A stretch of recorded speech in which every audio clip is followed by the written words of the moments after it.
जय जोहार, जय छत्तीसगढ़, जय सत्तान दोस्तों। स्वागत है मेरे यूट्यूब चैनल में। दोस्तों, आज हम जानेंगे एससी एसटी एक्ट और रिजर्वेशन के संबंध में कि फ्यूचर में और क्या क्या संभावना है एससी एसटी एक्ट और रिजर्वेशन को लेकर। जैसे कि अभी ऑनलाइन सोशल मीडिया प्लेटफॉर्म में किसी जाति के नाम में ट्रोलिंग किया जाता है, क्या ये जाति के नाम में ऑनलाइन प्लेटफॉर्म में सोशल मीडिया में जाति को लेकर गाली गलौज किया जाता है, क्या ये भी एससी एसटी एक्ट के दायरे में आ सकता है? और वही रिजर्वेशन का बात करें तो क्या निजी क्षेत्रों में भी रिजर्वेशन की संभावना बढ़ सकती है? तो दोस्तों, आज हम जानेंगे संपूर्ण डिटेल कि क्या संभावना हो सकती है इस संबंध में, मतलब एससी एसटी एक्ट और रिजर्वेशन की क्या संभावना है भविष्य में। ठीक है दोस्तों, चलो ये वीडियो स्टार्ट करते हैं। अगर मेरा वीडियो आप लोग को अच्छा लगेगा तो आप लोग जरूर लाइक और शेयर और सब्सक्राइब करें। ठीक है दोस्तों, तो चलिए दोस्तों शुरुआत करते हैं। अनुसूचित जाति और अनुसूचित जनजाति अत्याचार निवारण अधिनियम 1989 से एससी एसटी एक्ट के नाम से जाना जाता है और आरक्षण नीति का भविष्य भारत में सामाजिक न्याय और समानता के लक्ष्य को प्राप्त करने के लिए महत्वपूर्ण है। दोस्तों, इन दोनों की प्रासंगिकता और प्रभावशीलता को लेकर समय समय पर चर्चा होती है। एससी एसटी एक्ट का भविष्य, मजबूती और संशोधन। अनुसूचित जाति अनुसूचित जनजाति अत्याचार निवारण अधिनियम 1989 को दलितों और आदिवासियों पर होने वाले अत्याचारों को रोकने के लिए बनाया गया था। हाल के वर्षों में इस अधिनियम को और सख्त करने के लिए संशोधन किए गए हैं, जैसे कि 2015 और 2018 में, जिसमें त्वरित न्याय और कठोर सजा के प्रावधान जोड़े गए। भविष्य में इस कानून को और प्रभावी बनाने के लिए विशेष न्यायालयों की संख्या बढ़ाने, जांच प्रक्रिया को तेज करने और पीड़ितों को त्वरित आर्थिक सहायता प्रदान करने पर जोर दिया जा सकता है। डिजिटल युग में कार्यान्वयन।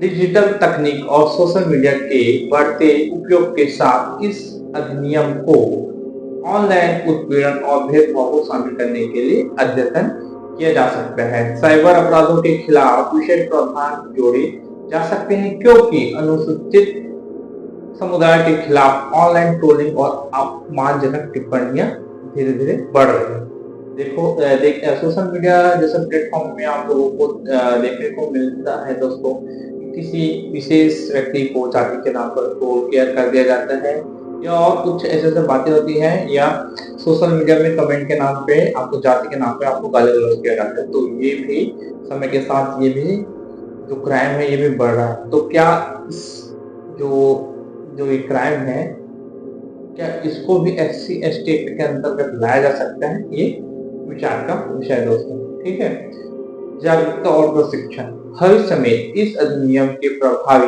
कार्यान्वयन के लिए पुलिस, न्यायिक अधिकारी और सामाजिक कार्यकर्ताओं के लिए प्रशिक्षण कार्यक्रमों पर ध्यान दिया जा सकता है। साथ ही ग्रामीण और दूर दराज के क्षेत्रों में जागरूकता अभियान चलाया जा सकते हैं, ताकि लोग अपने अधिकारों को समझ सके।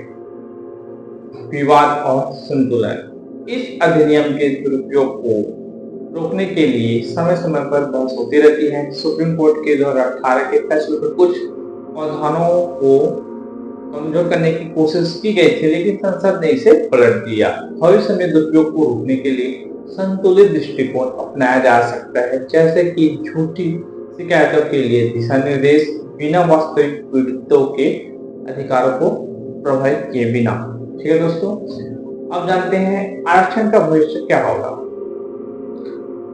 संवैधानिक प्रावधान और विस्तार। भारतीय संविधान के अनुच्छेद 330, 325 और 334 के तहत लोकसभा, राज्य विधानसभाओं और शैक्षिक नौकरियों में आरक्षण की व्यवस्था है। अनुच्छेद 334 के तहत संसद और विधानसभा में आरक्षण की अवधि को समय समय पर बढ़ाया जा सकता है, और जो वर्तमान में 2030 तक लागू है। भविष्य में इसे और आगे बढ़ाए जाने की संभावना है, क्योंकि सामाजिक आर्थिक असमानता अभी भी मौजूद है। क्रीमी लेयर की बहस। हाल के वर्षों में एससी एसटी आरक्षण में क्रीमी लेयर लागू करने की चर्चा बढ़ी है। सुप्रीम कोर्ट ने 2024 में SC/ST के भीतर उप वर्गीकरण को मंजूरी दी, जिससे अधिक वंचित समूहों को प्राथमिकता दी जा सकती है। हालांकि केंद्र सरकार ने इसे स्पष्ट किया है कि SC/ST एक्ट के लिए क्रीमी लेयर लागू नहीं होगी। भविष्य में इस मुद्दे पर और बहस हो सकती है, खासकर आर्थिक आधार पर आरक्षण को संतुलित करने के लिए। निजी क्षेत्रों में आरक्षण। सरकारी नौकरियों और शिक्षा में आरक्षण के अलावा निजी क्षेत्रों में भी आरक्षण की मांग बढ़ रही है। कुछ राज्यों और संगठनों ने इस दिशा में कदम उठाए हैं और भविष्य में इसे राष्ट्रीय स्तर पर लागू करने के लिए नीतियां बन सकती है। नए क्षेत्रों में विस्तार।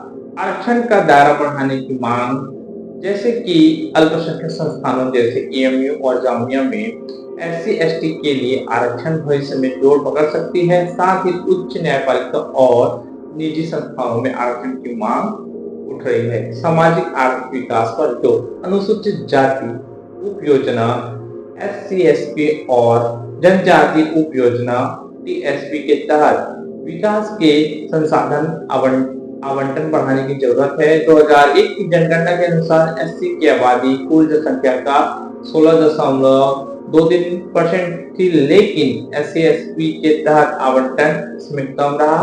भविष्य में अनुपातिक आवंटन और इन योजनाओं के प्रभावी कार्यान्वयन पर ध्यान दिया जा सकता है। चुनौतियां और अवसर। चुनौतियां: सामाजिक भेदभाव और जातिगत हिंसा अभी भी मौजूद है, जिसके लिए SC/ST एक्ट को और सख्ती से लागू करने की जरूरत है। आरक्षण के लाभ अक्सर समुदाय के कुछ वर्गों तक ही सीमित रहते हैं, जिससे उप वर्गीकरण और समावेशी नीतियों की आवश्यकता है। दुरुपयोग के आरोपों के कारण इन नीतियों पर सामाजिक और राजनीतिक विवाद बना रहता है। अवसर: शिक्षा और कौशल विकास के माध्यम से SC/ST समुदाय को मुख्य धारा में लाने के लिए नई योजनाएं जैसे मुफ्त कोचिंग और तकनीकी प्रशिक्षण भविष्य में विस्तारित हो सकती है। डिजिटल प्लेटफॉर्म के माध्यम से जागरूकता और शिकायत निवारण प्रणाली को मजबूत किया जा सकता है। सामाजिक आर्थिक डेटा के आधार पर नीतियों को और लक्षित किया जा सकता है, ताकि इससे वंचित समूह को लाभ मिल सके। SC/ST एक्ट और आर्थिक नीति का भविष्य सामाजिक न्याय, समानता और समावेशी विकास के सिद्धांतों पर आधारित रहेगा। कानून को और प्रभावी बनाने, तकनीकी और डिजिटल प्रगति को जोड़ने और सामाजिक आर्थिक असमानताओं को कम करने पर ध्यान केंद्रित किया जाएगा। हालांकि क्रीमी लेयर, दुरुपयोग और निजी क्षेत्र में आर्थिक मुद्दों पर बहस और नीतिगत संतुलन की जरूरत बनी रहेगी। इन नीतियों को लागू करने के लिए सरकार, समाज और न्यायपालिका की साझा जिम्मेदारी होगी, ताकि अनुसूचित जाति और जनजाति के लोगों को वास्तविक लाभ मिल सके। ठीक है दोस्तों, तो ये था दोस्तों कि भविष्य में क्या क्या संभावनाएं हैं SC/ST एक्ट और रिजर्वेशन को लेकर। ठीक है दोस्तों, अगर मेरा वीडियो आप लोगों को अगर थोड़ा भी अच्छा लगा होगा दोस्तों, आप अगर मेरे विचारों से अगर सहमत होंगे वो जरूर मेरे वीडियो को लाइक करना, कमेंट करना और मेरे चैनल को सब्सक्राइब करना। ठीक है दोस्तों, धन्यवाद। जय सतनाम, जय सतनाम, जय सतनाम।